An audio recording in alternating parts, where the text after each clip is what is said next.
Hello, welcome to Threefold Talk. Hi. It's me, Chief Wise Officer Shelly, Wise One Officer Shelly. That's a lot of words there for a Wetlander. I'm sorry. And a glorious guest this week, the Registered Nerds. How is everyone doing? Pretty good. Yeah. I gotta be honest, it was weird, folks. We've nixed the software we were using.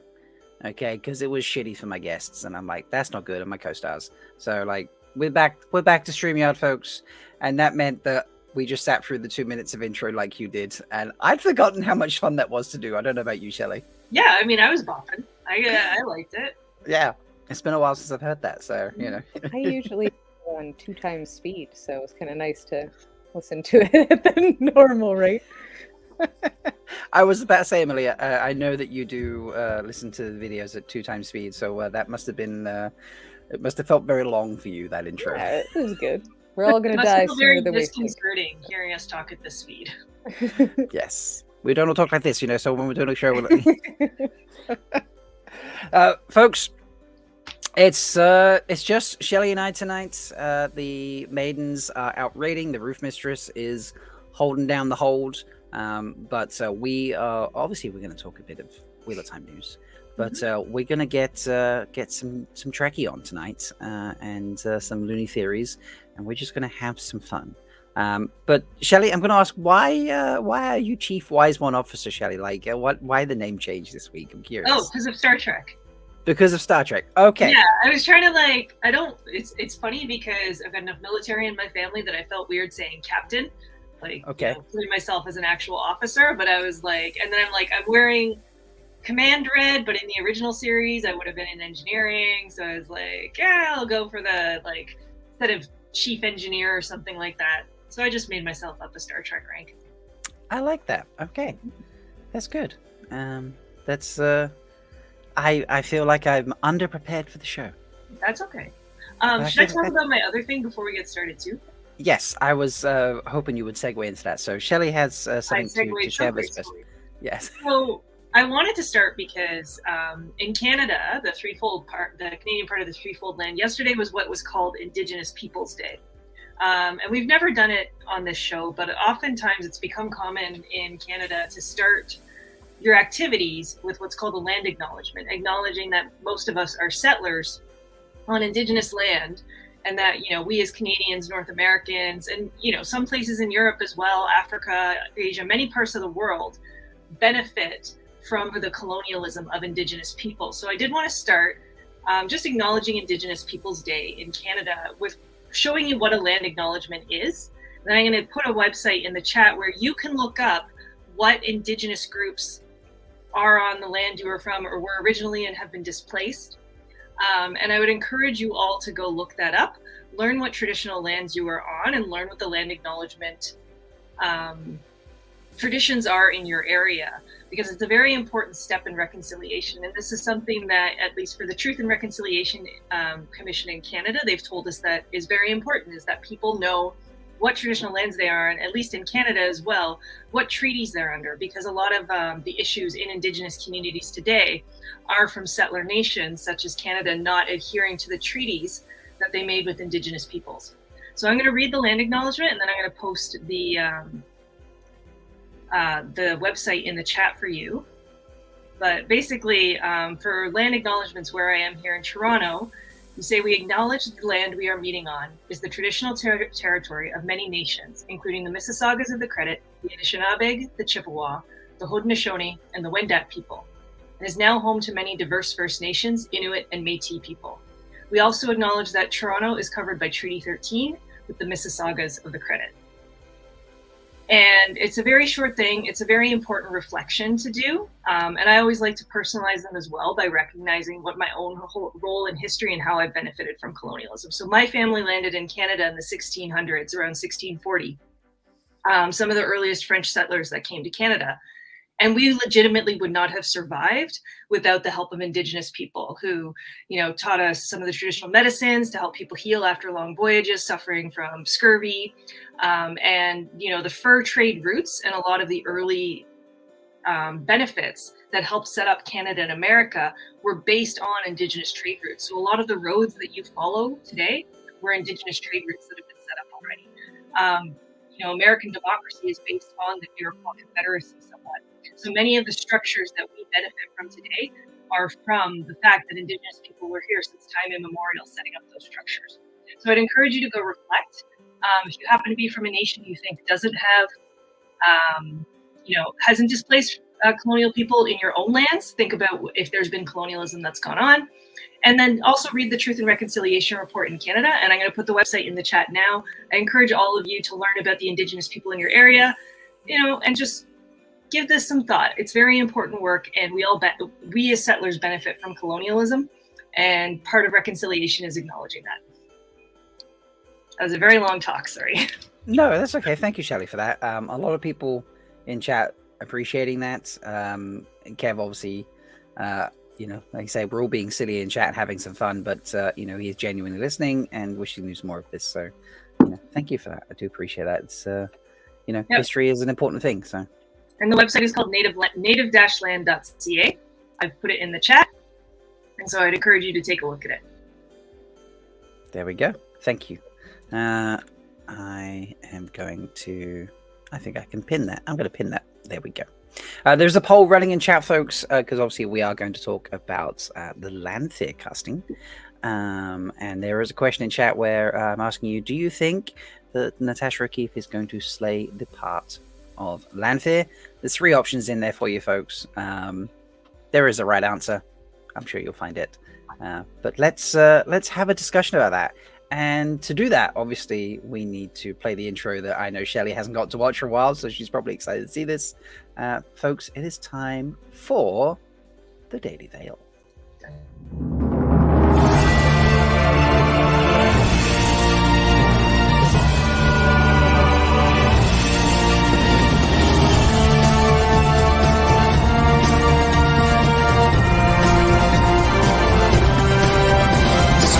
Brothers and sisters, it is time to cover up your face. For the wheel of time has news, and we shall dance the spears with it. This is the Daily Veil.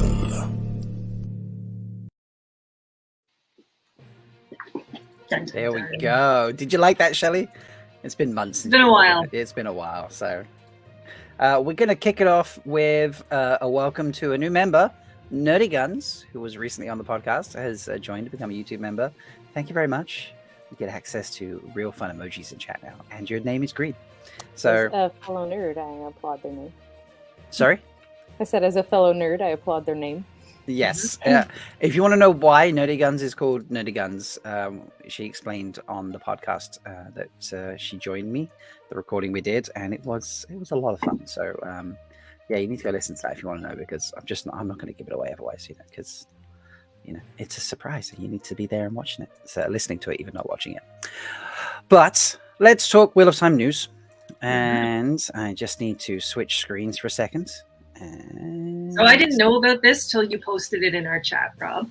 Neither did Mel, so I love this. This is hilarious. Emily, how did you find out about this? When you were like, "Hey, this happened." Yeah, same. I didn't know at all. So. Breaking news from Rob. Okay, breaking news from Rob. This doesn't happen a lot, folks. But yeah, yesterday, I think at the end of basically the end of the Dusty Wheel stream, it's a mean time to drop this news, isn't it?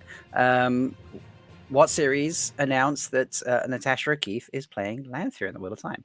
Now, obviously, I originally thought Natasha O'Keefe was playing Varen. I was very wrong when we got Mira Sayal playing Varen instead. But I then was like, well, she's going to be Lanfear. She's not Varen, she's going to be Lanfear. So I'm giving myself like half a point.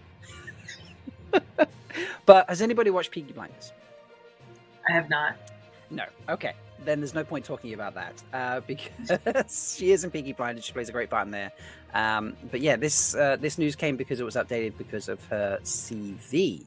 And if I scroll down, you can see here, obviously it's been, someone posted yesterday on Twitter, 621 days since Natasha O'Keefe was announced as being in the Wheel of Time. So that's a long time. But yesterday her CV was updated and it said the character Lanfear. And apparently this has since been wiped from her CV. Oh. So, yeah. You can't stop the secret. So when you see this picture, and there was many pictures shared around, is this who you could see playing Lanfear? What do we think, ladies? I mean, I think she definitely has the cheekbones for it. There's been a lot of thirsting. That's true. So she looks quite flawless in that photo, and I think that resonates with Lanfear. I don't know that she is the image that I thought of in my brain, but that doesn't. I wasn't a fan of Elijah Wood for Frodo until I saw The Lord of the Rings, and I was like, no one else in the world could do this. So you get surprised. That is true. Yeah. Who did I?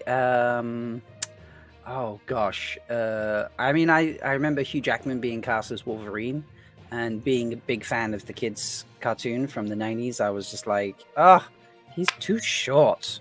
But I'm like, when you watch it, it's like, who cares how tall he is, because he's phenomenal. So yeah, Elijah Wood is Frodo is another good pick for that. So, but I won't lie. I'd kind of always secretly fan casted like Penelope Cruz or shoot, what's her name? There's another Latina actress whose name is escaping me right now. But basically, yeah, I basically always kind of fan casted one of them as Lanfear in my head. I don't think I ever made it out, but I mean, like Emily said, until she speaks, we can't know. Right. Yeah, hopefully she plays that weird mix of evil and I'm helping you really well. Yeah. Yeah, I agree. The evil I'm helping you thing. Now, there's been no further updates on this. Obviously, it's a developing story more soon. What series has ended on? This is Omar's article. And when I went to the What Series website, I think there was no updates. Oh, look, 69 days, 16 hours, 42 minutes, and 46 seconds until season 2 drops. That's fun. I didn't realize they had that at the top of the screen. But that's it. There's nothing ever. Before that, it's just the Luke Featherstone joining Wheel of Time season 3 news that we've already talked about. But this has been wiped from a CV. It's quite interesting. I think it was put there by accident. So, because I know they're doing press junkets soon, so probably someone was just like, "Hey, we can put this up there now." Like they're doing interviews and stuff. It'll be a thing. So, but apparently not. Nerdy Guns is making the point. No, sorry, wrong one. Chat jumped as soon as I clicked that. Casting's been on point thus far, so there's no reason to doubt it. That's fair. Yeah, and it's You know, it is kind of sad because, like, as someone who knows the series so well, you know, as soon as you meet, and full spoilers, whoever's in the chat, you know, as soon as you meet Celine, I think is what she's first introduced as, like, there's something sus about her, but you don't know what it is. And yeah, it's definitely. like, it's almost kind of sad that, like, as people who've loved the series so much now watching it, we don't get to watch that progression. Like, it's kind of one of those things where knowing more almost kind of stinks a little. So I almost wish I didn't know the casting, because then she'd appear on screen. I'm pretty sure they're not going to make her name Celine when she's fake, just to, like, throw off people like us. But now it's like, oh man, the surprise is kind of wrecked. So I'm a little sad about that. But I get that. Yeah. I had this discussion when I recorded with Goat Brother Roger earlier today, and actually with my best friend Kayla. I like knowing someone's playing a part, but I don't like the hunting of, like, I need the plot leaks for episodes and things like that. You know, like, that's my kind of level of what I like to know about the show. Like, who's playing the part? That's cool. I'll speculate from there. That's fun. So. Yeah, it's interesting. But I can see how this would spoil it for you a little bit, because you kind of just, as soon as Natasha appears on screen, you'd be like, aha, I know. Yeah, I think it's the part where, like, because her character's a bit of a bait and switch, right? And so it's the same as Robin, right? Like, he's sus when he appears, but then it's like, oh, he's real sus. Like, I'm going to miss those realizations, I think, the first time I had them reading, and you're just like, oh, damn! Now it's going to be like, I know, she's the worst. Yeah. That's fair. So we'll see what comes of this. A lot of people up and down on it. The poll in chats: do you think she's going to slay the part of Lanfear? 53% say yes, 32% say of course, 15% said August. Because that seems inappropriate. I like to put those in the polls just in general. There was some other news. I don't have a picture of it anywhere, but I need to. Someone commented in chat about it. I'm going to put it up. Not a heavy news week. Winter's Lady, here it is. Winter's Lady. IMDb had Barney Harris appear in its listings yesterday. He's going to be in a movie called Magpie. So Barney Harris, folks, is alive and well. He did not run off and become a hobo on an island somewhere, or whatever crazy theories people had. And he is still acting. So clearly, you know, he just decided to move on from one time. But that's good to see, you know, that he's still going and still, you know, still trying to continue his career. Yeah, I hope the Wheel of Time was a good launching for him, because he did seem like a good actor. So this is true. And I'm waiting on, it's just come through now. Thank you, Roger. There is, I want to move that there. Share this tab. Okay, so hopefully this works. We'll see. Figuring out those old StreamYard things again. Oh yes. Oh no, but I'm switching screens here, switching things in the background here. So this is the IMDb page for Wheel of Time that Roger's just sent me. Now you can see here, if I click season 1, and it has all the episodes, you know, with pictures. Very nice. And release dates and such like that. If I go to, come on, do it for me. Come on. There we go. If we go here, we have Just the Taste of Solitude, the first episode, and then they're just numbered after that. But according to IMDb, Roger's just pointed out to me, 3 episodes will be dropping on September 1st. Oh, wow. Boo. I don't like that. I don't know. How do we feel about that? I did not know this until it was put in chat. Thank you, Roger.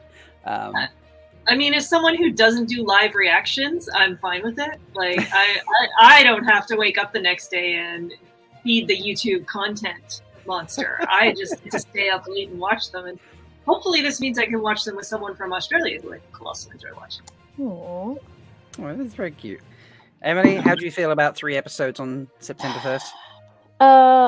Well, honestly, not great. Not only I'll be on vacation at a miniature convention at Nova Open when they all drop, so I'm gonna have to avoid spoilers on 3 episodes for a hot minute, because I won't be watching it there, and that causes me a little trepidation. But other than that, it's fine. Yeah. Glenn is saying that IMDb can be edited by anyone who signs up. So this might just be someone editing it. I don't know. The movie Wikipedia. Is IMDb like the movie Wikipedia? Is that how that works? I'm not familiar with IMDb enough. So I mean, if that's the case, I'm going to sign up and cause some chaos here in a minute. I mean, it sounds like it's open to some shenanigans. The digital version of a badger in a sack is all I'm going to say there. I'm going to help you evilly. You just go in and randomize the names that we know, because we got that leak a few weeks back about the names that was put somewhere. Like 3, it's going to drop at like 1 in the morning for me or something stupid like that. It's going to be a long night. I'm going to have to book off a weekend. What a shame. Oh darn, time off work to watch a TV show of our favorite book series. Yay, what a shame. But yeah. It's okay. We'll see how this one comes out. Dead Rob. Sorry? You can sleep in your dead, Rob. This is true. Hybrid Havoc has made a fun point and said, where's the mouse gone? There it is. Can one of us change it to August 32nd? Perfect. Perfect. That's great. That's brilliant. So, yeah. 3 episodes apparently on the 1st. Like I say, I'm not sure how I feel about that, but, it is what it is. Roger's just sent me something else as well. 1 second, folks. Okay, he's taken a screenshot as well, and that seems to show the same thing. Not from IMDb, from somewhere else. I'm assuming that's from Prime itself, looking at that. Cite your sources. So, I need to go hit up some of my sources and be like, hey, can you check this for me, please? So, but unfortunately, my sources are asleep right now, so I will do that tomorrow. But yeah, I don't think there was any other news. Like I said, it was kind of a slow news week, which is fine because we have a guest, Shelly. I know we have a guest. And Oh. we like to do something with guests when they turn up here. So Perfect. I'm already on bottom. Yeah. Let the stabbing commence. There we go. Here we are, folks. Thank you. Yes. It is time to fear this beer.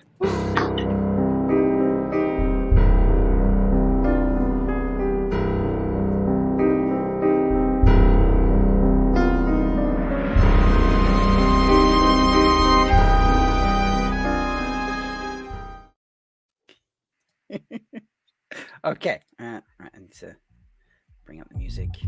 So dark. Yes. Are you ready?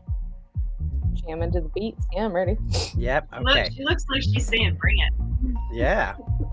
Right. So we like to start off with an easy one for you. Please tell us your name, society, and clan. I am the registered nerd from Society IT and Clan Nursing. I love that. That is a great mix. That is brilliant. I very much. Dusty Wheel. The only news that matters has mattered dropped. Okay, Dusty Wheel, fine. You go back and plan your week of Lanfear videos. Bless you. I love that. Okay. So we like to randomize it here when we do the questions. So let's bring in our fancy pretty wheel. Let's give it a spin. Yes, it's a pink one. Let's give it a spin, give it a kiss, and let's see what question you have first that Shelly is going to ask you. I love that. Question 5. Okay. All right.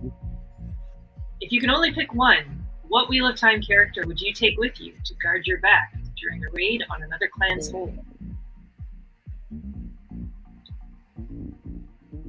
Who would I take with me? Andrel. Andrel? Not only is he a delight, Andrel is bae, no matter your gender or sexual orientation, just as a whole. He is also incredibly good at thinking on his feet and super creative. He comes up with things that you're just like, why didn't anyone think of that? So yeah, I would take him. He seems capable. I like that. And if things go well, we might have other uses. Nice. Okay. Solid answer. That's a solid start. So let's see what the wheel gives you next. Okay. Question 4. Registered Nerd, please tell us, what notable person would you take Kai Shine? Who would I take Kai Shine? Feeling saucy today. What's the name of the actor that plays Tom? Alexander Wilhelm? Yeah, let's go with him. Wilhelm? Yes, there we go. Let's go with him. He could just walk around. That's fine. Just play a guitar for you as you go around. And, exactly. I mean, there's music. There's great scenery. I'm sure he does other things. Yeah, but they don't. Yeah, it's fine. You know, he can just be around. Yeah, let's go with that. Okay, these are solid. These are strong answers so far, aren't they, Shelly? I'm enjoying the thirst. Yeah, I'm thirsty today, I guess. It happens. It does. There's nothing wrong with it. So, apparently, we're just working our way down the list here. Yep. But okay, now we're on to question 3. So, an important one from Shelly now. Ooh, how did you earn GT? Oh. Well, today, trying to decide how to say this because it's work related. I did something for work that I'm good at for somebody I really don't like. That is much G. So Much G for that one. Yeah. Yes. Got to make that as ambiguous as possible. That's perfect. I kind of want to steal it because, That's nice. Voluntarily. There was no forcing. I was like, all Okay. right, this is the thing that has to be done. All right. Yeah. Otherwise, it wouldn't be G. It would just be my job. So. This is fair. no, I mean, that's putting other people. I get it. I have a coworker I call my walking opportunity to practice my. So I believe I call this one my nemesis, actually. So I'm not that kind. I mean, if we're in a nice off, so like he'll do something nice for me, and I'm like, "Fuck you!" I do something nice for him, and he like. We were in a meeting and he's like, "Do you want me to get you some water and fill your water bottles? I'm going to fill mine." So I bought chocolate today and shared it with him. So I'm expecting him to bake cookies next. Like it's scaling slowly. wow. He'll wake up one day and be like, "When did we become friends?" I don't think that's good. Was it me, Emily, or was that like one of the most Canadian just discussions that ever? Yeah. She's like, "Man, I hate this guy. We're gonna just be kind to each other as hard as we can." I love like like it's like we're just taking it straight to the max, straight to 11 on the kindness scale because I fucking hate this guy. Mm-hmm. I do that to my little girl dog who's a tiny demon. She gets me just frustrated. I'll just pick her up and I'll be like, "I love you so much." Pick this guy up. I love it. This You bet is I great. can or I can't? No, I bet I could pick this guy up. Okay. Oh, love it. Okay. Next question. Let's see if we draw out question 2. Could be interesting. They're loving this in chat. The wheels broke. Oh no, we're going straight up to 13. This is Lucky. probably one of the most important questions on the wheel. Shoot. So, just no pressure. But Trollocs are Oh. hot. True or false? So false. I'm so sorry. Oh, 0% Trolloc. Oh. Where's my? Listen, for me, in the physique of a gentleman, I feel like if you can't do this, I have 0% interest. And I've been looking at them Trolloc bodies. I don't believe that their priorities are in the same place as mine. So no, hard pass. I mean, at least you're confident in your answer. It's wrong. So, but at least you're confident. So we're going to do probably do a couple more questions from the wheel, and then we like to do some specific questions for our guests. So we have a couple of specific ones as well. So, your next question from the wheel. Not everyone gets, a whole range of questions. 9. Okay, 9. Question 9. If you were to start a new warrior society, what would their special skill set be? Oh, okay. I think if I was going to start a new warrior society, it would be a dog rehabilitation warrior society where we would go and help the little puppies that are strays, get everybody neutered, get everybody spayed, and help the little ones who have fear aggression, like my little girl, who I love dearly. That's what I would do. I would make a society that was based on playing with dogs. That makes up for the troll cancer. That does. It does indeed. It might actually be the best answer to this question we've ever had. Yeah. I don't know. That's. I could be tempted to marry into that society. Hey, I already picked you for Mary, so we can talk about Star Trek together. so I like it. It's all coming together. We got this. This is wow, so wholesome. After failing the previous question so hard. All right, your last question from the wheel is going to be question 12. All right, okay, this is a fun one. Who in the Wheel of Time do you most want to stabby stab? Man, I most want to stabby stab.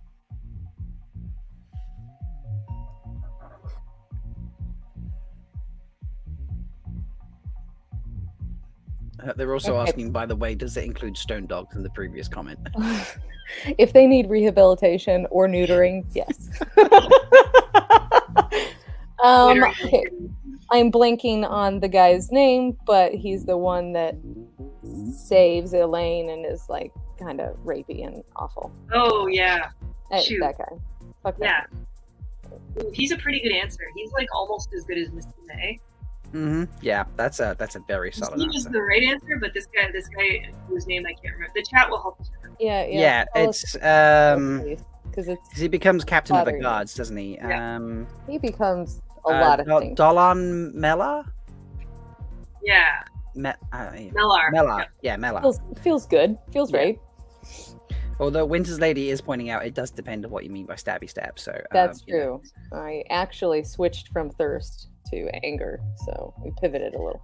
That's fair. Okay, you're doing pretty well so far, I would say. So these are solid. But now it's time for we've got an easier question and then a harder question that's a bit like it's multi-parted. So Shelly, do you want to take the first question and then I'll do the multi-part question? Yeah, I have to just 1 second. That's fine. Do my best to not get sent out into the blight. Okay, here we go. I've wondered about this for a while. Why are you called registered nerd?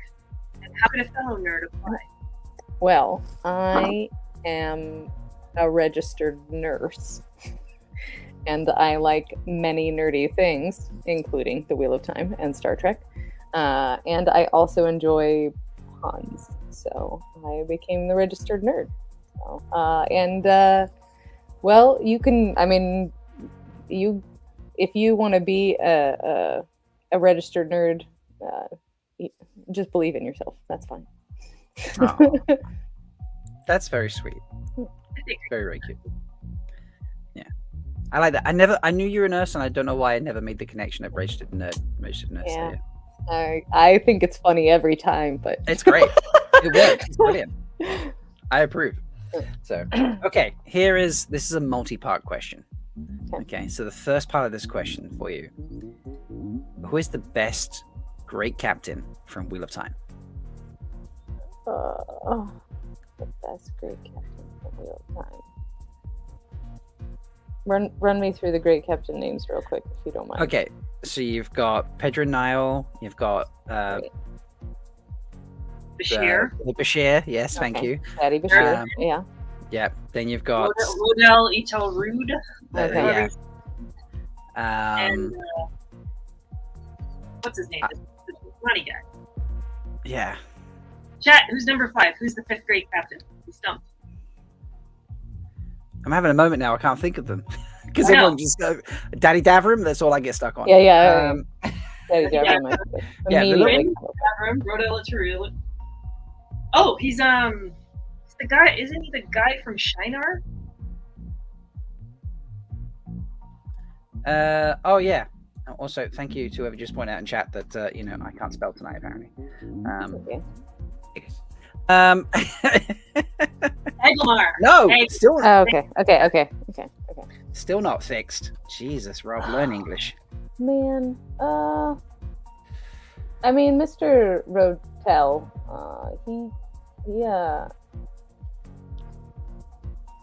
he had it bad. He had it in a rough way. He did. And but I don't know. Daddy Davram, 1, Daddy Davram, and 2, he's around a lot more, and 3, man, he also puts up with a lot of shit. And he's pretty consistent, loyal, and he's also not afraid to walk up to someone more powerful than him and say, "You're kind of fucking up, man." So I'm gonna go with Daddy Davram. Okay, Okay. Daddy Davram. The second part of this question, and you might see where the third part is going to go with this. Okay. Who's the best captain in Star Trek?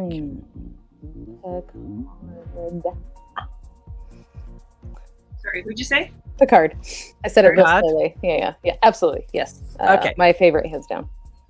So we have Jean-Luc Picard. Cisco is the second, I think, but there's a gap. So, Okay. yeah. Okay. That's good. And the final part of this multi-part question is, which one is better? Which one? Which Star Trek is better? No. No. Daddy Davram or Picard? Picard. Ah! Goodbye, Davram. Be off with you. You may leave us now. Absolutely. I'm here for the bold one. He may not have committed any errors, but it's still possible to lose as Captain Princess. Yes, this is true. It is possible to do absolutely nothing wrong and still fail. Mhm. Yes, that is so true. Love it. That is great. Well, that is Fear the Spear over and done with. I think a ramen rattle's in need. I don't know about you, Shelley. What do you think? I think this has been a successful Fear the Spear. You have passed. That was a pass. We changed the music. Recovered from the Trolloc. Yes, we did. Yeah. That was a mighty recovery from that. So, and just to help people cleanse the soul, you do get a bit of this now. Butt rock.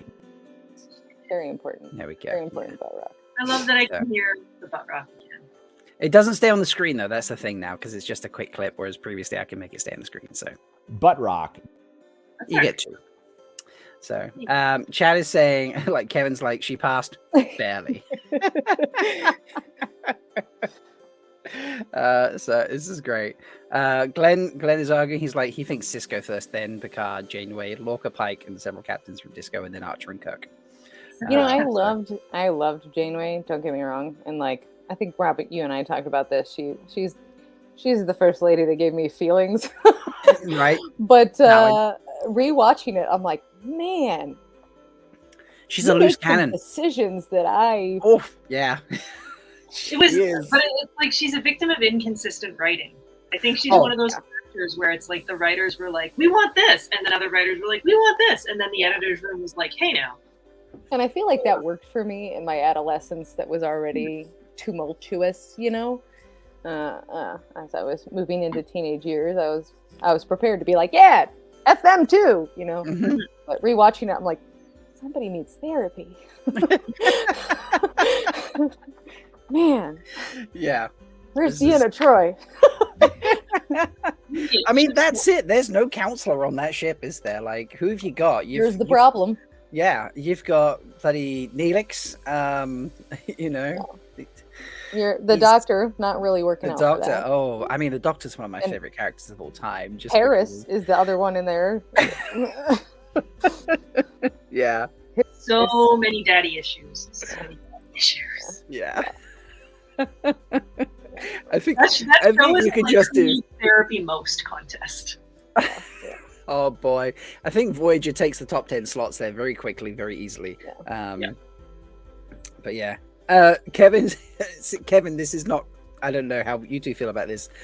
Kevin has very small knowledge of Trek. He's like, Janeway is always trying to get in Chakotay's trousers. I'm like, no.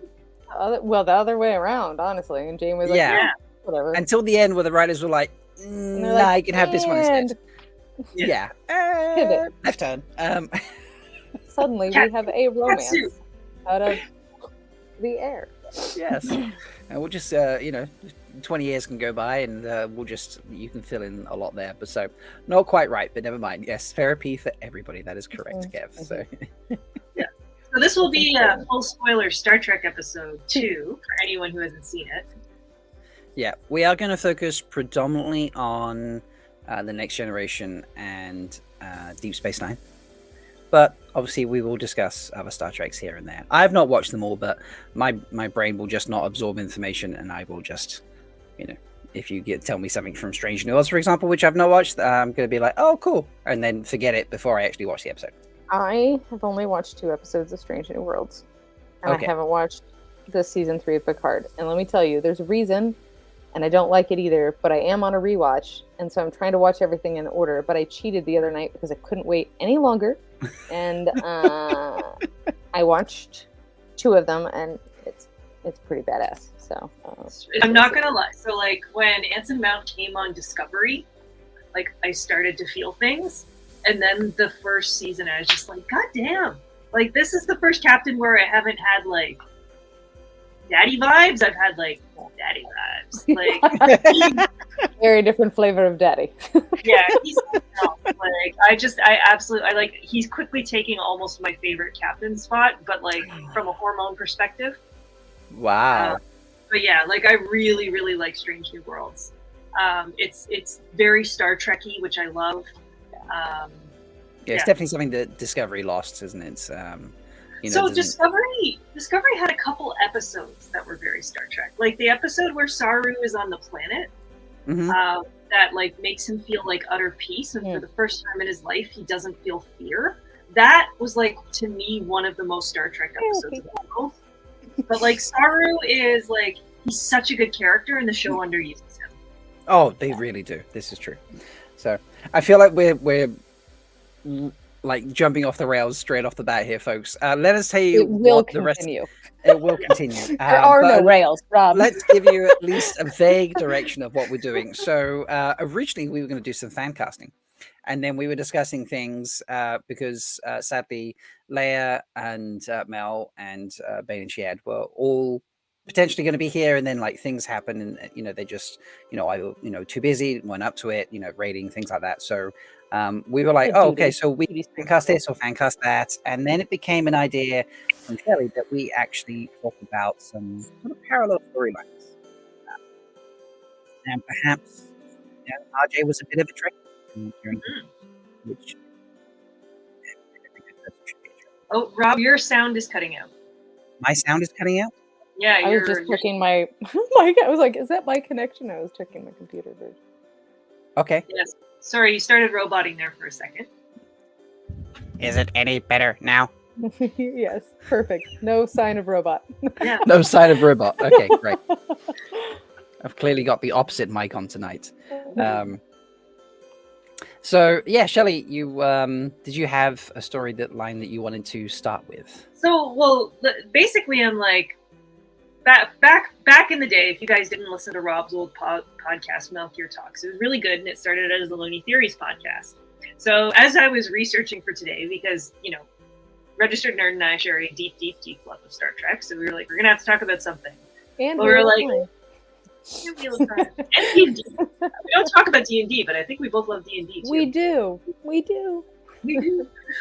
So I'll step out when you want the D&D conversation. And books. Just produce in the background. And books. Just books and yeah. Dogs, food. Mm-hmm. Yeah, we have a lot in common. Watch out. We should hang out. But yeah, so I was like, if we got like the real Trek nerd on, like let's talk about. And my brain went to Rob's old Looney Theories podcast, and so I am proposing a Looney Theory. at a minimum, Captain Picard and Benjamin Sisko are iterations of the Dragon Reborn. I buy it. This Okay. this is my loony theory. So this is where we're going to go today with some of the episodes that we're going to discuss as like very parallel. The only thing I have a problem with that is that they exist at the same time I know and in the same place, this is the only issue, but and they'll. Turns out they don't like each other when it happens. But but in Bruce Yeah. Barron and Rand, I don't think they would have been friends. This is no, true, but yeah. and I guess he kind of, he's existing in his brain, but that palpable. That's, maybe Yeah. maybe that's when it transferred in some capacity. So we Yeah. could. That's when it moved to Cisco. Oh, yeah, maybe. Yeah, that's a good idea. Tread softly, Kevin Angus asks, you're going to form my new Star Trek knowledge set now that my lusty Janeway has been debunked. Look, we did not say that Janeway was not lusty. We She's merely very said lusty. she wasn't lusty for Listen. Chakotay. Sometimes She's- crazy she's people are a lusty for good hologram. time.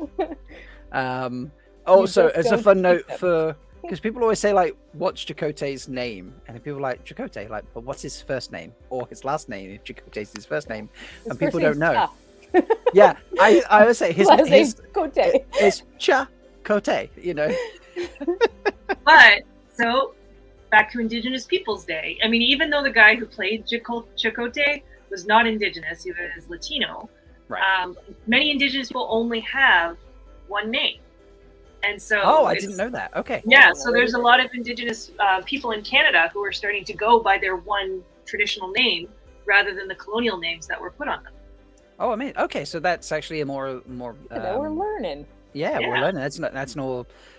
I mean, he's, from my limited knowledge, doesn't seem to be a great representation of He Indigenous is people. not. No. Fun fact about Voyager, their Indigenous advisor is a well-known white guy who pretended to be Native. What a surprise.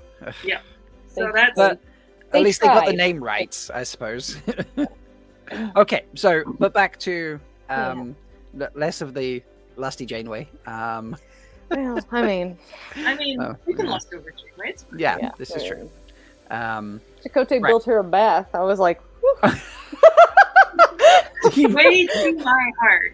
Yeah, he fucked up though because that bathtub was only big enough for one person. I'm like, dude. beg to differ. That's what yoga is for, Rob. That's right. That's my joke. You gotta think outside the box like Andrew. We can Yeah, come this up is with a true. plan. Yeah. Okay. all right. Okay. Fair enough. Shelley, give us your All right. first reason that Cisco and Picard are Okay. iterations of the dragon. So let's start with Oh, let's have start your with pictures, Picard, and let's Right. go with the episode Chain of Command. yeah. Chain of Command. Okay.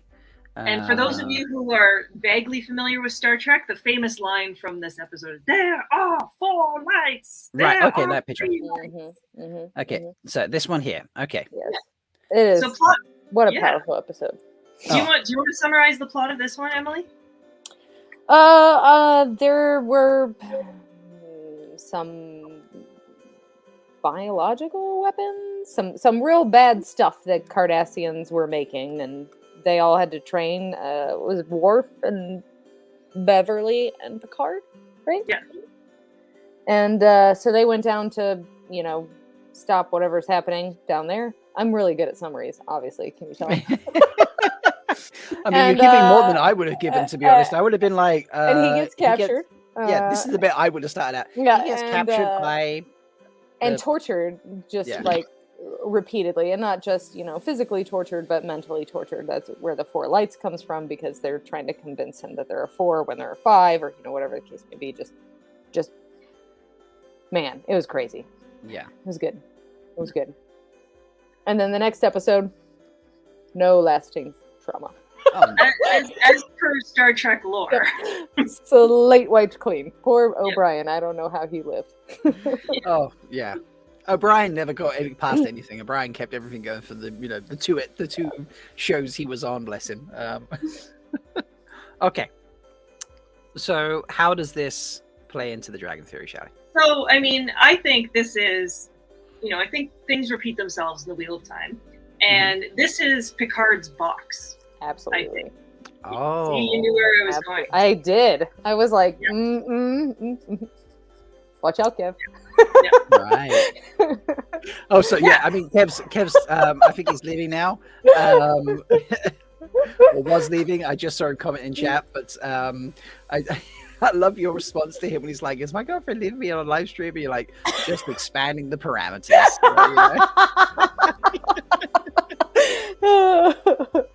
It's amazing. Yeah, no, this really fits. He's tortured, put in and out of this little tiny box. Yeah. And he continues to resist. He doesn't give in. He continues to stick to what he believes, and frankly, he gets pretty mad about it. Which, don't get me wrong, understandable. But there's a lot of different ways you can react to that. Fear, falling apart, giving in. And those aren't the way he reacts. He reacts similar to the way that Rand does. And this is very true. So it's kind of that fortitude of spirit. Yeah, there you go. That's a good way to say that. Yeah, and I think the story is just really similar. It's like he's fooled. So when the Aes Sedai kidnapped Rand, they come in under false pretenses. The Black Ops was actually a false pretense that the Cardassians had put together to kind of actually suck in Starfleet. Yep. It's humiliating. He pulls him out. He makes him be naked, beats him, like basically tortures him. Brings his daughter out in front. That part I was like, that was creepy. Oh yeah. It was a really good episode, just showing, and I think what it showed so well was the whole thing where they, that Cardassian really believes he's doing good, and so does Elida. Yeah. He's like the guy in Serenity. All of them better worlds. Wait, did we just canonize that Elida is a Cardassian? Ooh, I like that. Mm-hmm. Yeah, I think she's right, but she crazy. Yeah. Actually, that is almost so fitting. It's creepy, and I'm a little annoyed I haven't thought of it before, because the Cardassians are terrible, but in their own culture, they're not. In their heads, they're like, we're just doing what's best for us, and she's just doing what's best for the tower. Mm-hmm. This is so true. But also, they're kind of like, and I'm amazing. Build me a palace. It's got that preening, want to be the center of attention, the source of authority, just way about them that is Elida. I mean, Garrick is Varen. Just like his double, the double nature that he's always got going. He's got a big Varen vibe going now that I think about it. Wow, Garrick is Varen. That's amazing. That is so good. I mean, Garrick is one of the best characters. I just think, full stop. The way he plays his double agent, not double agent, triple agent. I'm just a suit maker, dressmaker, tailor. There we go. Thank you. Yeah. I also just love with Bashir. It's just every time I'm like, yeah. Just smooch. Just do it.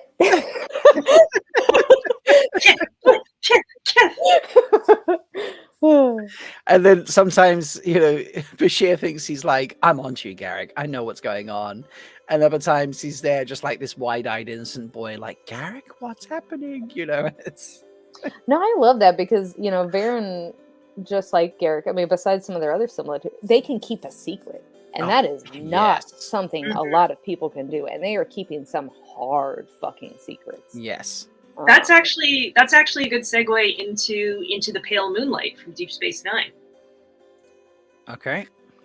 Hold on, I'm gonna have to look up because I don't know episode names as well. The Pale, you're gonna have to describe the picture. It's Sisko sitting there with a whiskey.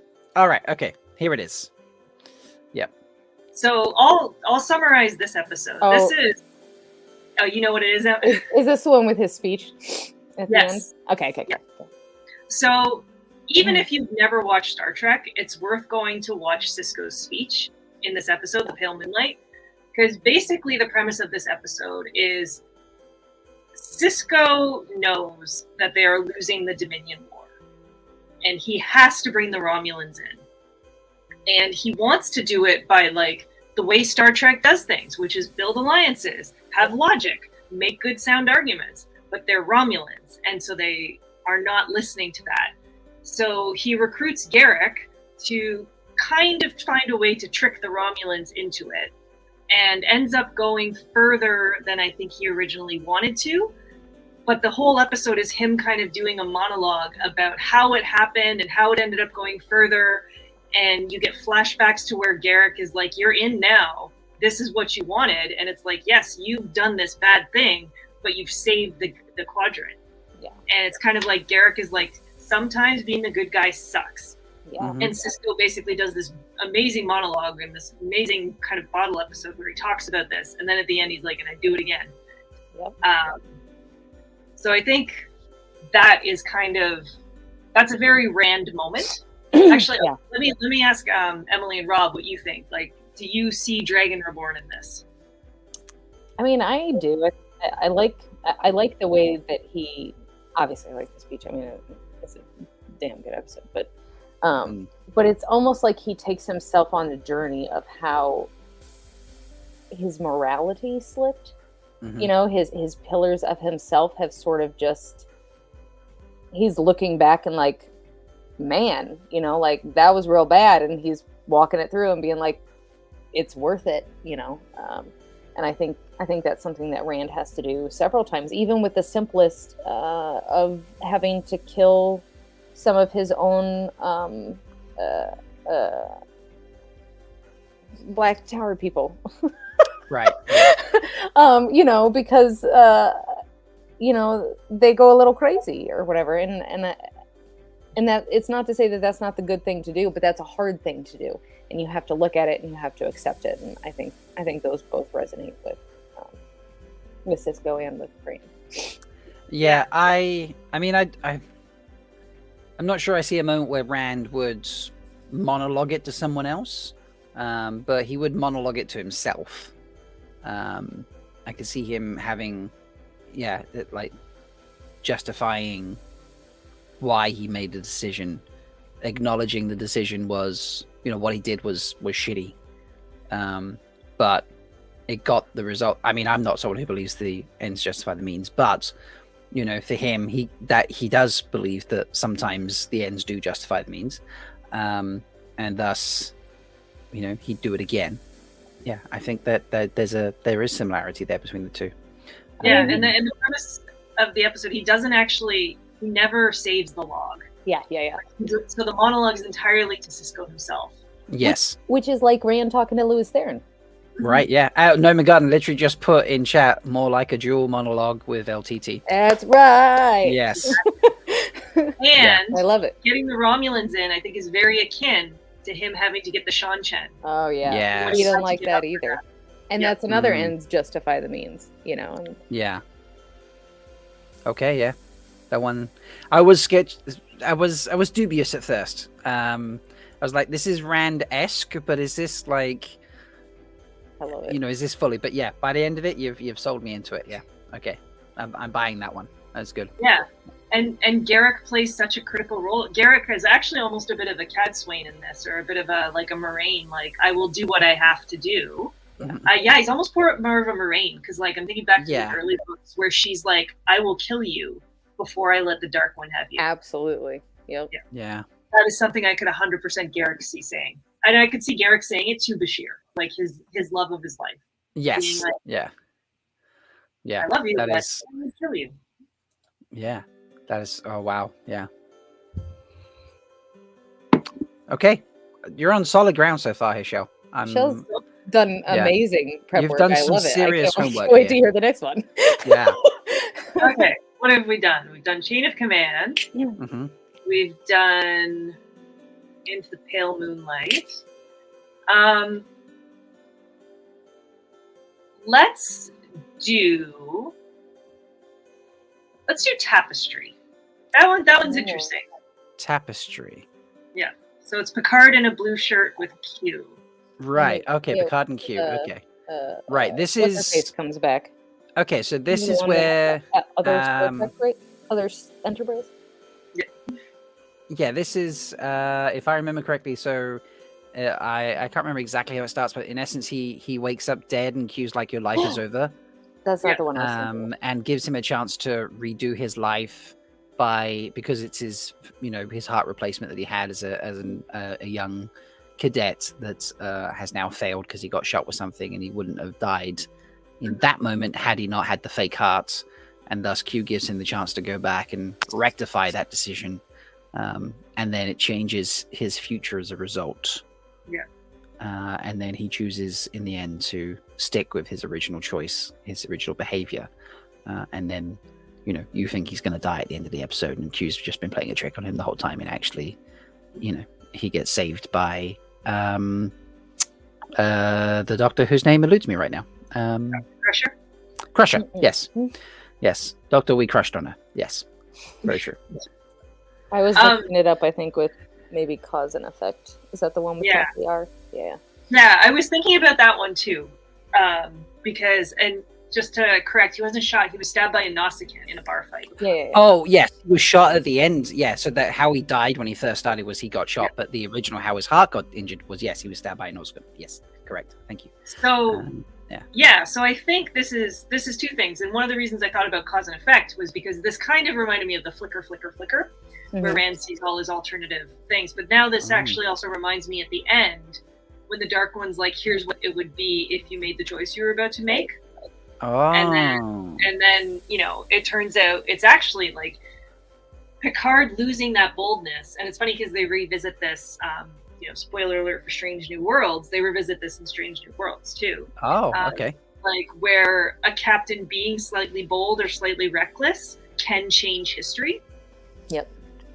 And so I think Rand doing something different than he intended and like seeing the consequences play out and then say, okay, I'm going to make the harder decision that ends up, keeping things the way they were. I think that's kind of like a bit of Dragon Reborn-esque. And that's what happens in this episode. Yeah. Okay. Because Picard never becomes captain. He's like, he doesn't become a risk taker. Plays it safe. Yeah. Yeah. Plays it safe. He's in the sciences in the blue shirt. I remember he goes to Which there's Riker. no problem with. Yeah. we respect all Starfleet officers, no matter where they are. Dax wears blue. Many fine officers wear blue. But yeah, it's like he even goes to Riker at some point and be like, do you think I've got command? I'm command material. And they were like, you're not a risk taker. BDE, big dragon energy. yeah. It's there is no dragon energy going on there. Yeah. This fits very well with the Dark One. So is Q the Dark One? Is that what we're saying as well? I mean, depends on the day. I'm not against that as a theory. The Dark One is the Dark One is just is a Q. The only thing Q doesn't have any like set goals. I feel like the Dark One does. So I feel like Q is just a little bit too mischievous, whereas the Dark One has a focus. Some of the Qs have goals. So, for example, the Q that wanted to die and got trapped in a. He's actually a bit more, I think, like a Shamael. Because it's that whole, like, isn't a Shamael the one who joins the Dark One because the logic of constantly reliving the same thing eventually the Dark One's gonna Entropy is real, just let it end. Yes. Wow, yeah. Yeah, that's pretty cool. Yeah, so I think that I forgot about that Q, too. Yeah. That fits good. This is good. I'm liking this. Which Q? Good point, Glenn. There are a lot of Q. This is the Q in the Voyager episode. I can't remember the name of the episode. No, I can't either. But yeah, they discover him inside Meteor because they beam him out or try and open it or something like that. And then Q from Next Generation turns up, original Q, I suppose. And then there's like a trial. He loves his trials. He does love his trials. Yeah. I love that they pulled some of that back into Picard. Yeah. Anyway. Nice. Okay, moving on. Where are we at? Where do you want to go next? Are we going to do Inner Light? I was kind of like, should we save Inner Light for the end? I feel like, yeah. Okay. Inner light and past tense are kind of the two I was thinking at the end. Okay. Right. And Inner Light Um, would be one of the greatest Star Trek episodes just ever, in my it's like opinion. one of the best episodes of TV ever. Yeah. So let's do The Hunted, because this one's a little different. The Hunted, is that the one with the guy in the cell? Yep. Yep. Oh, no. Don't click on Discord, Rob. Click on the software. There we go. Sorry. So this one's a little more meta. Right. Okay. But so this episode is basically the Enterprise volunteers to help this guy. He turns out to be kind of not what they expect. It turns out he's a super soldier that people have turned their back on. And basically, as people have turned their back on him, Enterprise is trying to hunt him, and they're like, why can't we find this person? And it turns out that he's had all these modifications done. And then after the war ended, the world they're from, turned their back on these soldiers. And it's kind of the Enterprise dealing with that. So this is more meta. This episode is actually an allegory of the Vietnam War. And what America did to its American soldiers after the Vietnam War, which, if you read The Wheel of Time and you know that Robert Jordan himself was a veteran of the Vietnam War, he sometimes does commentaries on the Vietnam War.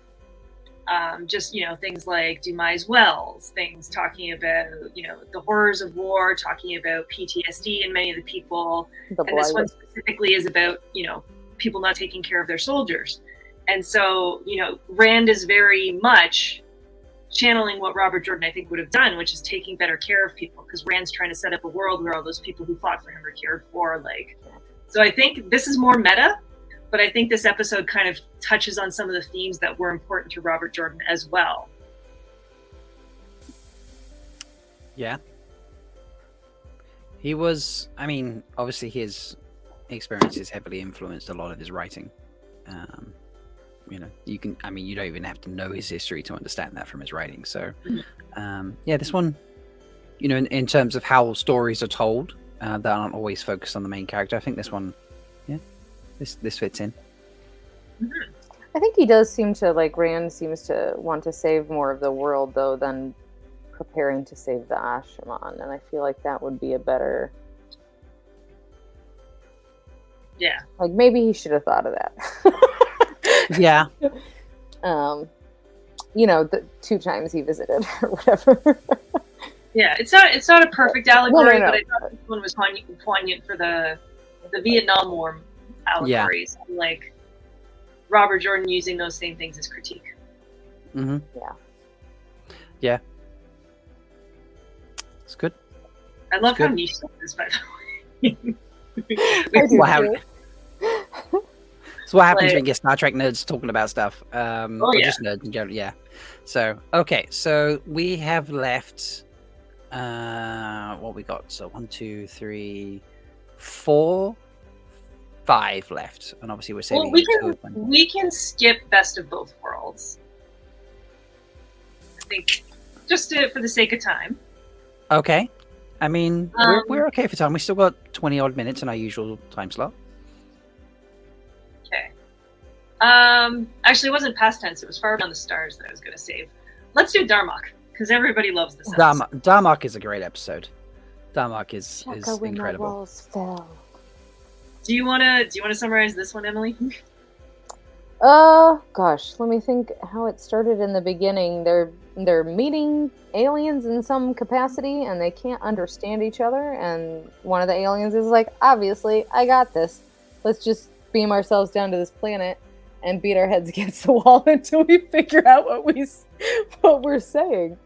And they go through some trials, and there are shenanigans that ensue, and they end up communicating before he dies. But it does work out with the other race. They were able to communicate back when he got to the bridge, which is kind of crazy trying to pick up and do that kind of language in that small amount of time, regardless. But yeah, because they used situations as language, didn't they? Yeah, it's metaphors and stories. Metaphors and stories. That's it. Thank you. Yes. Yeah. So the universal translator can pick up the words, but it can't pick up the context because it's an entirely context-based language. It's like memes.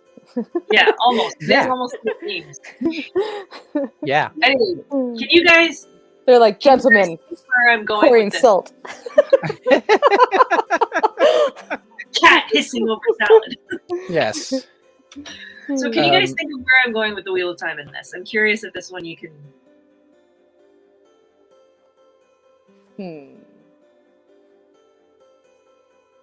Is this, I don't know, Rand trying to decipher the prophecies of the dragon? A little bit of that. Maybe the two halves of the one power not being able to understand each other. A little bit of that too, and a little bit of I think a lot of the Wheel of Time is like intercultural exchange. Yeah. And if you don't understand the Aiel history, the Aiel kind of make no sense. Yeah. Well, in the Aiel find other people not making sense, I mean, like, Exactly. True. Yeah. same in each culture. Even, they're like, sit back and lean on your knife, and it's like, I beg your freaking pardon? Yeah. There are even just minor colloquialisms can get you. Like, when Rob gave me erasers, I learned that those are called rubbers. And that's not what I associated with that word. Kind of like fanny packs in the UK. Right. Yep. Right. You're just like, excuse me, that seems a bit risque. Yeah. Noma Garden does ask, how does a species develop up to warp drive level by only communicating in emojis? There's a lot of the smoke, like a little fart one, I'm sure. Go. Brain blow up. Yeah. Yeah, definitely. Yeah, so this one, there's like learning to understand another culture with no one to help you, because the universal translator is in essence like a teacher being like, hey, we'll do all the work for you, or not like a teacher, maybe not the right analogy, but it's Google, isn't it? You say, what is this, and it says this is what it is. But you gotta get here, what's her face from Enterprise. She don't need no translator. Yeah. True. But and there's obviously a lot of just poor communication in Wheel of Time in general. Yes. Or and absence. Which I think, and I mean, a lot of the poor communication does come from lack of understanding of context, right? Mm-hmm. It's like you just assume everyone else's context is the exact same as yours. Yeah, I mean, look at Gowan. Yeah. Is it Gowan? Yeah, Gowan. I hate Rand. Rand did this, Rand did that, and everyone's like, dude, no. One guy tells him. Yeah. Cite your sources. He's like, this is canon. And while Is that peer Picard, reviewed? No. yeah, exactly. Gather And more while information. Picard is down on the planet with the captain from the other ship, Riker's up there with the other guys second in command, and they almost end up having a gunfight because they're not communicating properly. Whereas Picard's taking the time to, because out of necessity, to actually to communicate properly. So, if their second in command was a lady, they probably would have been fine. Riker's got that communication down. He doesn't need words. He'll pull out his trombone. Be ready. Like, 1 second, let me just get seated. I'll step over this chair. Say no to Worf. That just I need incident. to segue for a second. I'm sorry. This just made me think of so Emily, you're in many Star Trek ship posting groups, and you get an enormous amount of Star Trek memes, and you place them in a channel in my Discord server that's called Wheel of Trek, and one in particular I think you posted the day before yesterday, something like that, was Worf standing behind the command, like the paddle that he stands on the bridge of the Enterprise, and is like, oh, to dream of chairs. Even Data gets a chair. Why does the android need to sit? Well, the android doesn't need to sit. Yeah, so sorry. Just when you started talking about that, it just Sorry, I cut you off there, Shelly. No, it's okay. I will forever make fun of the fact that Riker can't sit in chairs. Worf always gets told no. Miles O'Brien always gets the shit kicked out of him. He does. These are all great. Oh, They have some pretty good themes that they go on. Our French captain, for some reason, has a British accent and loves Earl Grey tea. You know, sometimes we get weird. Yeah. It's great. No, so this one definitely speaks heavily to communication in Wheel of Time, and the context of situations. Okay. All right. So that was Darmok, which is one of my favorite episodes, by the way. It is. Let's go to Far Beyond the Stars. Far Beyond the Stars. And then we'll do The Inner Light. Far Beyond the Stars. Which one is that? That's them in old tiny newsroom clothes. Oh right, yes, yeah. Oh, we're skipping to Deep Space Nine. Yeah, so we'll go back to Deep Space Nine for a minute. That's cool.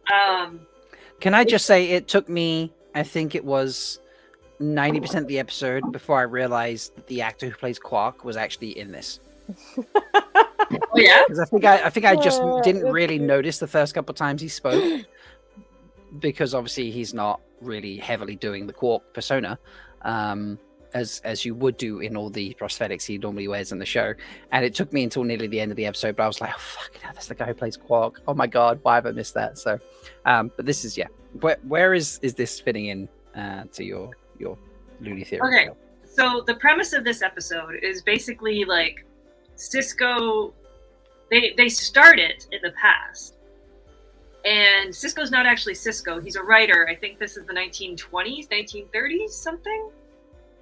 Maybe the 40s. I thought it was later than that. Actually, it's probably closer to the 50s. I'm trying to remember. Yeah. But the premise is they're kind of like a newsroom. Sisko's a writer. And he gets a sketch from someone that looks like Deep Space Nine, and he gets obsessed with it. And he starts kind of like creating a science fiction episode about Deep Space Nine. And this is like one of those times where like Deep Space Nine was amazing because it explored race in ways that other Star Treks didn't. Mm-hmm. True. And this is one of the ones where, so basically segregation is still happening. And he creates this science fiction episode, and people are like, there's no way there'd be a black captain, and they won't publish it. They want to change it. And it's about the conflict, but all the characters from Deep Space Nine play other characters. And what I always like, and so they talk about the politics of race, talk about what it means to like have your story erased. And, you know, he sees Deep Space Nine, and the beautiful thing is him saying like, that's what the future could be. But they go back in time to kind of say like, you know, I think we're still just this was even before we had our first black president. Like, I think this was pre-Obama. Yeah. Or maybe mid-Obama. Yeah. Someone can correct me, but it's like, it's just kind of showing like how far back people in the future were dreaming about things like this, and talking about equity. And one of the things that always fascinated me about this episode is Alexander Siddig. He changed his name. His real name is like I think like El-Fadir Siddig or Siddig El-Fadir or something like that. It's a very like Persian or Middle Eastern name. Mm-hmm. And he changed it because he needed to be more white to get his roles. And it was only like post Deep Space Nine that he went back to his actual Muslim name. And if you watched him in like some of his more recent roles, like Cairo Time and in Game of Thrones, he's fucking amazing. Like, he's a phenomenal actor. But for years he was typecast. He was in Game of Thrones?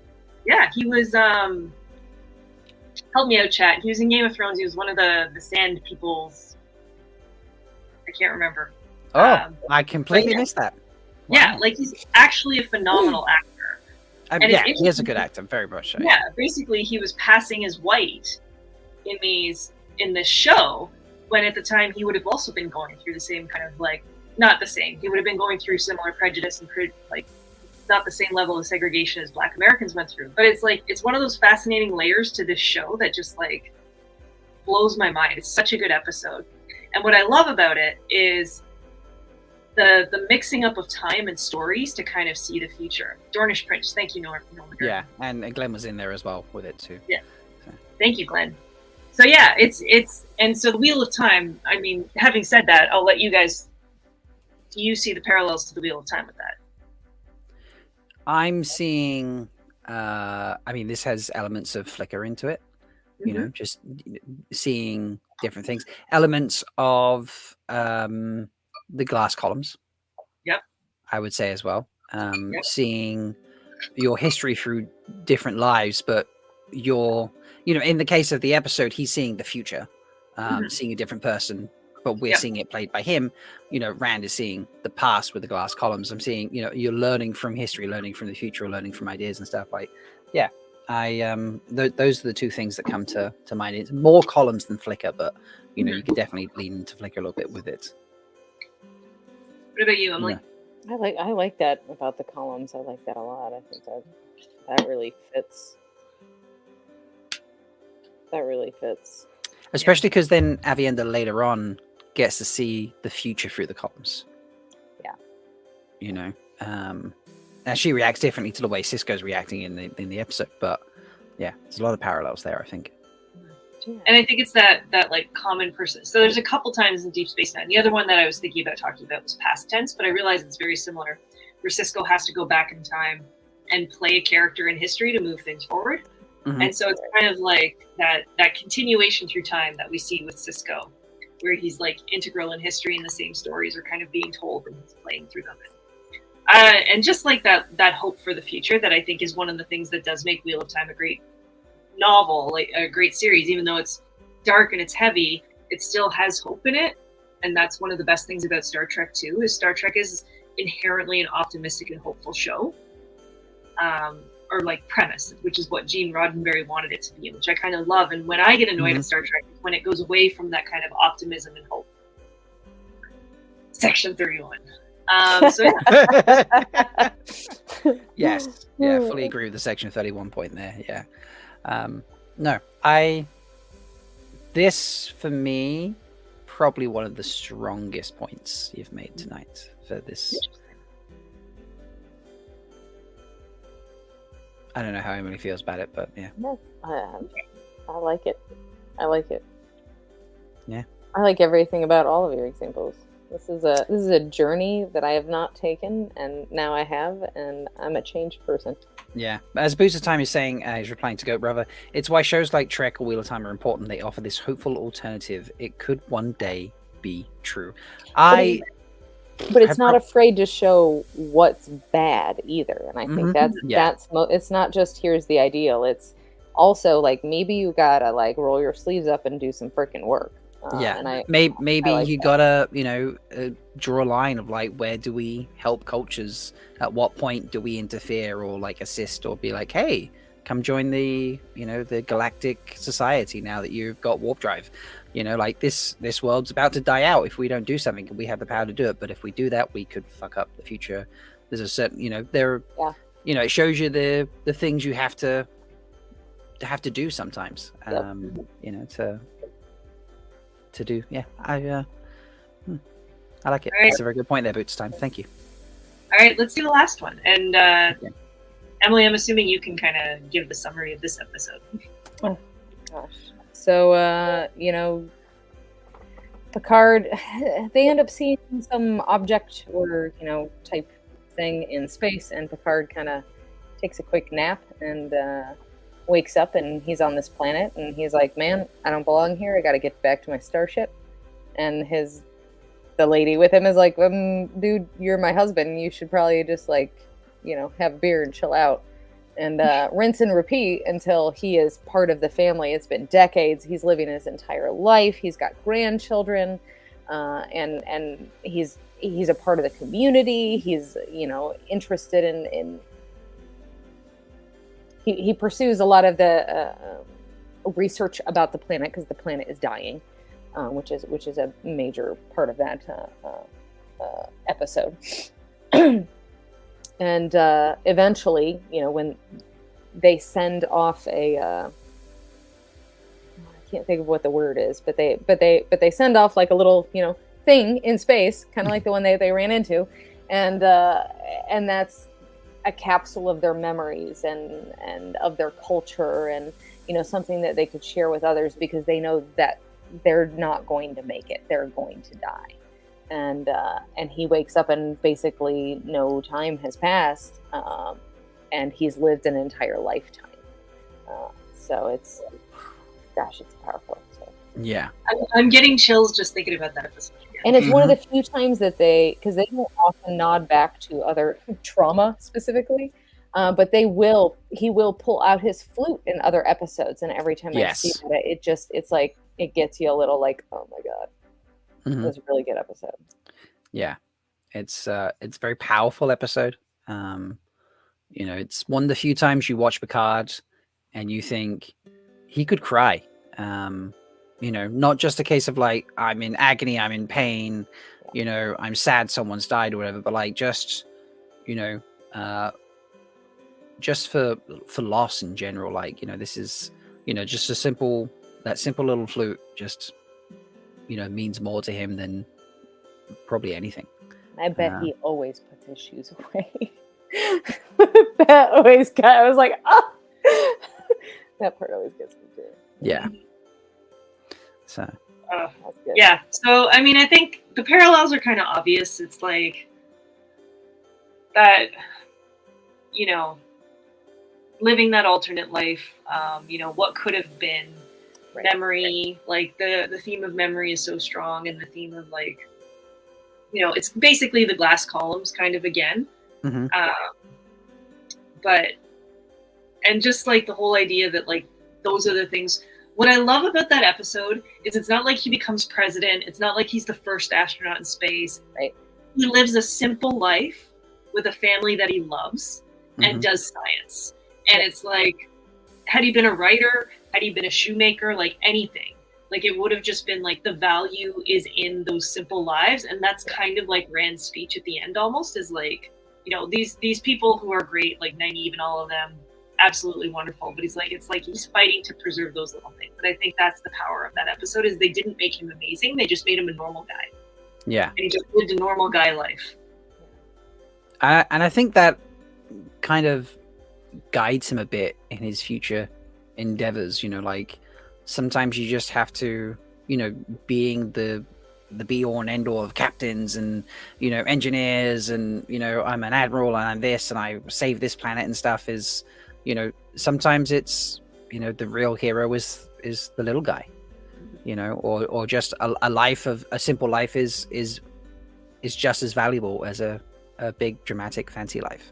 Well, even more sometimes, I mean, because he's lost his entire family that he's and that's, I mean, you have the career, you have the job, you have, but you've lost the partner, and you've lost, the other things that bring you joy in life. And Rand has that realization at the end as well. Like when he reconciles with his dad. And I mean, I think it's funny because sometimes people, myself included, will shit on some of the love stories in the Wheel of Time. But it's like, I think it says something that at the end of the world, when all this stuff is weighing on you, it's still like relationships are still the center of it. Right. Yeah.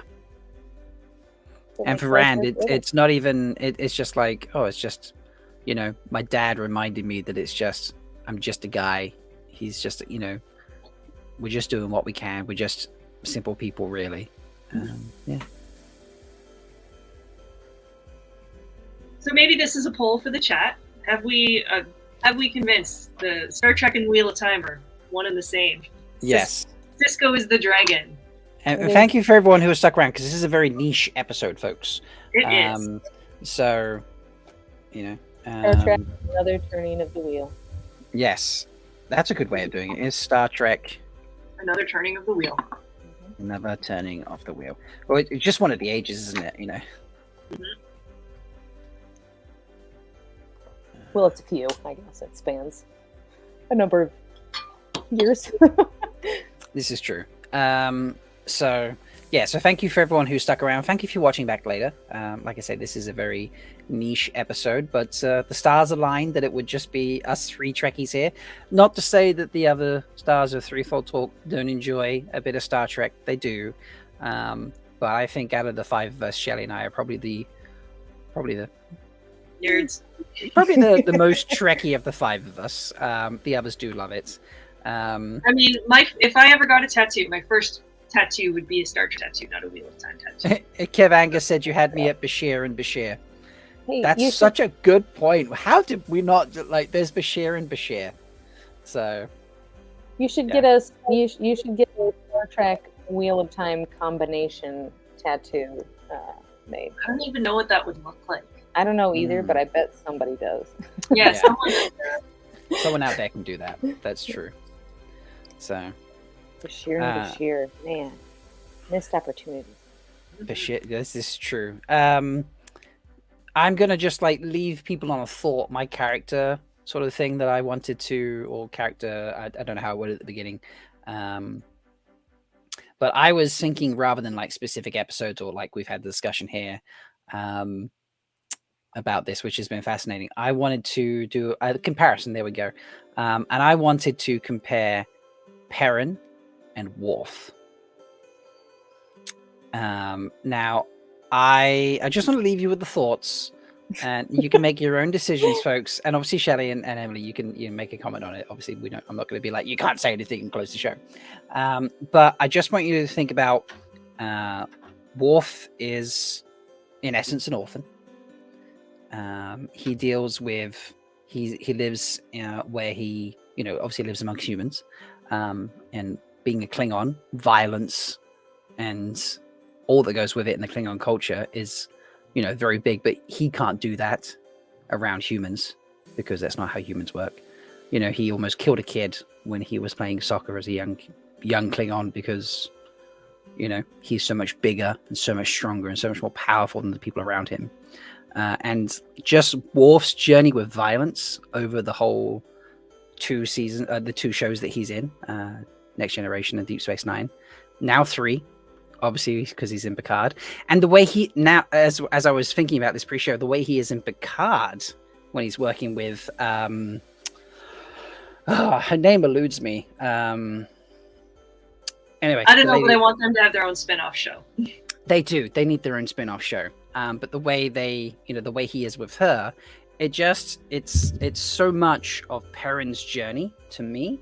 I just want, if you're familiar with Worf and his journey over originally the two shows, but now in Picard as well. Just think about how Perrin progresses throughout the story, his journey with violence and how he, accepts or, deals with that part of him. It sounds like another episode we have to have someday. Yeah. I was 100% no, but you've made that less. Oh, that was a good argument. I know, right? You just when I was thinking, I was just like, Rafi. Thank you, Julie in chat, Rafi. Thank you. Yeah. When I was, but Perrin would have never treated Alexander that way. This is true.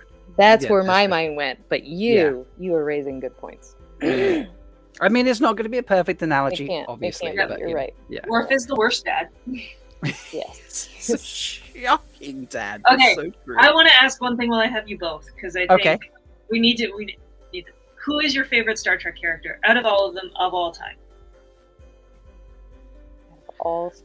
I don't think I can pick one. Barkley? Yeah, Barkley? Really? Yeah. Barkley? He is okay, but like, and then second probably Picard. But honestly, I love all of the Barkley episodes. I mean, he is weird. He is funny. He is nervous. I have a lot of empathy for him at different points in my life. I might be a bit more Barkley pre-therapy. He has such a hard time, but he always tries so hard, and he always puts his best foot forward. It's just not a great foot. I can't wait for the right place. He wants to help people. He wants to make it better, and his episodes are always cool. So that's I get that. Yeah, I can't wait for Kayla to get to, because we've done Voyager. We're slowly working through DS9. We've hit like a lull when we're in the wars, and it's just hard to get back into it type thing. When it's all about Tetris of White. Yes. But once we've done that, then I'll get our next generation. I can't wait for her to see some of the, like, especially the beginning Barkley episodes with some of the old school, the old school acting holodeck situations. Yeah. So I have to pick a pair. Okay. And it is Odo and Quark. Individually great characters, but it's the perfect example of, you know, the sum is greater than the parts of the whole. Like, you know, just the two of them and their ending. They could quite easily have ended DS9 with Quark and Odo being like, hey, we're friends and blah blah, but it ended with Odo treating him the way he's always treated him, Quark reacting the way he's always reacted. Odo goes off and then Quark goes, that man fucking loves me so much, you know. And it's just like, yes. That was that meme I put in. I think it was Quark is Odo's emotional support criminal. Yes. You know, this, like, it's a beautiful friendship that just blossomed out of criminality. I love it. Yeah. So I think that was, if I can, I think that's what they would call on the Lights Work podcast of gracifying it. I've graced it because they often do a favorite fan moment of the week at the end of their podcast, and they have picked one moment, and Grace often picks 2 or 3, and it's called, I've graced it. So yes, I have graced that answer. I apologize. Who is yours, Shelley? I'm curious. Kira Nerys.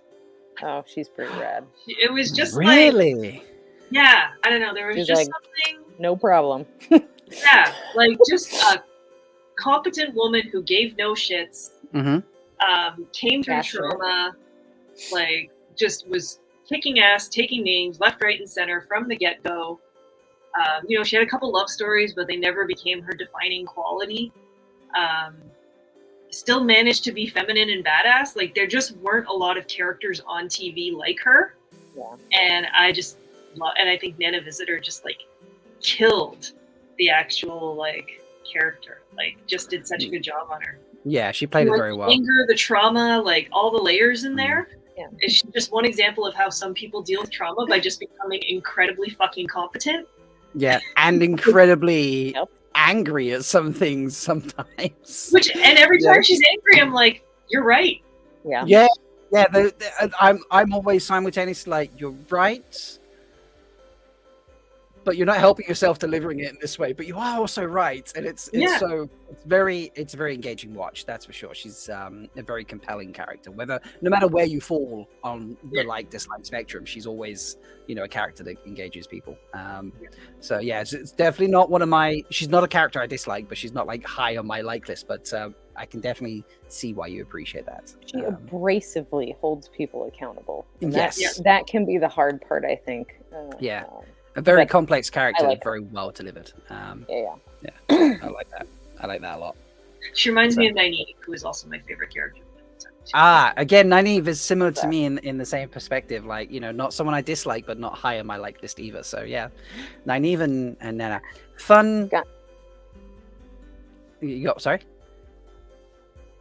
Oh, nice. A fun tidbit that I always find entertaining. Anytime someone talks about Kira, so the actress who plays Nana, it's so funny because Bashir on DS9 he's like a player. He's like a ladies' man. He's unsuccessful, but he's always chasing and charming all the girls, you know, on the station. That's particularly early on the seasons. That's his thing, isn't it? You know, and then later on, you know, he just settles down a bit. The really fun bit to me is. In real life, him and Nana were a couple.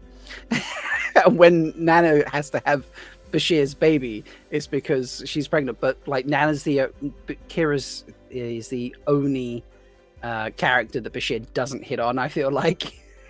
I think he tries to get shot down. Maybe, yeah. I just find it like there's a level of irony there. It's just like in real life they're a couple, but on the show, like. It's nothing. It's just, always entertains me. So, yeah.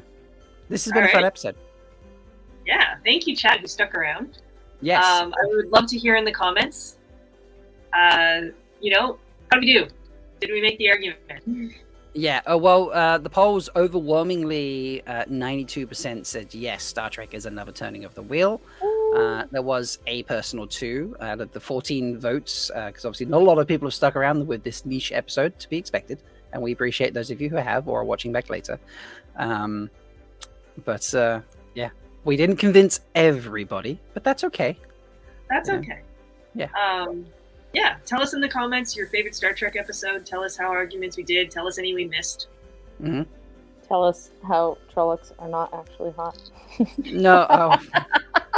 And Jen, with that failed question. Oh boy, Emily, thank you for joining us tonight. I really appreciate it. Thanks for having me. You'll have to come back next time we do another Star Trek focused episode, I think. I'm all for it. I love Trek, and you guys are excellent company. So. Oh, thank you.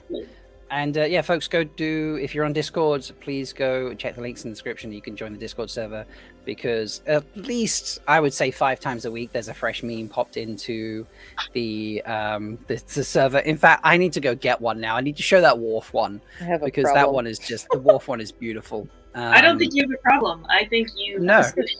Yeah. Your memes bring me so much joy. I'm like, how do I get into these Star Trek shit posting places? Yeah, absolutely. So it's beautiful. So I've got it on a decent sized screen now. So here it is, and it starts off with Worf at the top here, and he's standing behind the bridge. I do not understand, why can I not have a chair? I could just ask, can I have a chair? But it would be dishonorable for a warrior to ask for a chair. Even Data gets to sit in a chair. I love him leaning over. Why does an android even need a chair? But no chair for Worf, just a wait for sleep. To sleep, perchance to dream of cushioned chairs. Someone says it a lot. Yeah. And that is the kind of stuff you can find in the Wheel of Trek channel in my Discord server. Vast majority of it courtesy of Emily, and I adore it, and it often just slays me. Sometimes I'm like, wow, that one's really clever, and then sometimes I'm like, you tested my Star Trek knowledge now. I'm not sure I get that one just yet, and I have to work at it for a second, and then eventually I get it. So yeah, come down and Trek us out, folks. But yeah, that's it. I hope you've enjoyed. We will be back next week as always, bringing you all the stabby news. The maidens will be back. I'm sure it'll be a combination of people, and we'll have lots of fun as always. But until next time, folks, may you always find love, water, and shade. And I'm going to vamp for a hot second while I find the outro button. Bye. Bye.